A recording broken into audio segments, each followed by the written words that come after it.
Hello and welcome to State of the Union. I'm Stefan Grobe in Brussels. The war between Israel and Hamas keeps poisoning the atmosphere in our societies. The number of hate crimes has risen to alarming levels. Examples? Last month, the Netherlands recorded an 800% increase of anti-Semitic incidents. Austria, a 300% rise.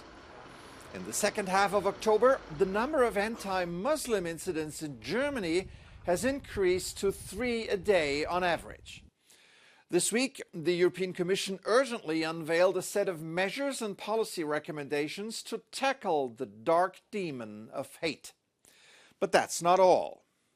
With the war between Israel and Hamas and the polarization it causes in our society, with the upcoming holiday season, there is a huge risk of terrorist attacks in the European Union. We will now make available additional 30 million euros for protection. That money is allocated specifically for the protection of churches during the Christmas period, but also of synagogues and mosques. And then there is the public discourse. Politicians need to weigh their words carefully in order not to be accused of bias and taking sides with either Israel or the Palestinians. Otherwise, there could be an immediate backlash, as EU High Representative Josep Borrell found out this week. What we are witnessing in Gaza is another carnage. How many victims? We don't know. Nobody knows. Someone estimates it's about 15,000, but I'm afraid that below the rubble of the houses destroyed, it must be many more, with a high number of children.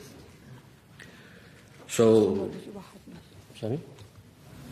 People are leaving the room. Keep on going. People are leaving the room? Yes. Why? Maybe I said some inconvenience. For many, talking about the conflict in the Middle East, at home or in public, has become a frustrating exercise. And the EU's answer to the war is being seen as disappointing one way or the other. Disappointing is also the word that best describes the mood of climate activists who follow the COP28 conference in Dubai.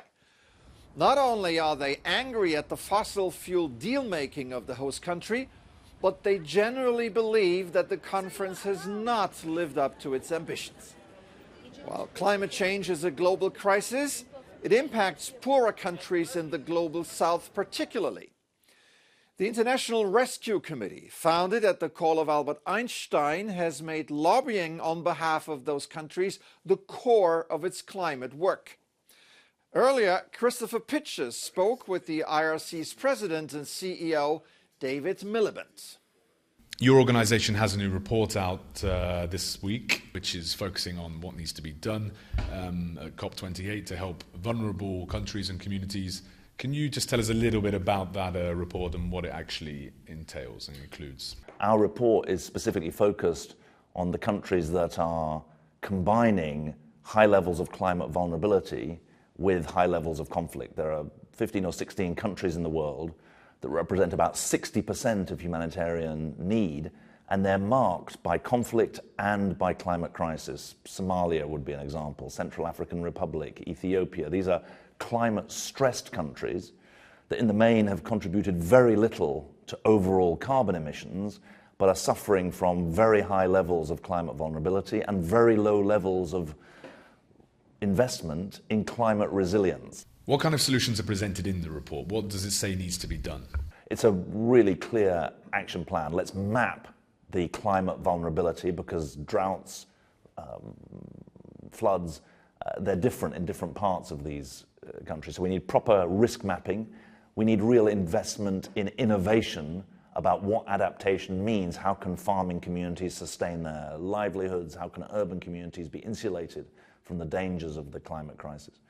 Thirdly, fragile and conflict states need you to work through civil society, through community, not just through traditional government mechanisms.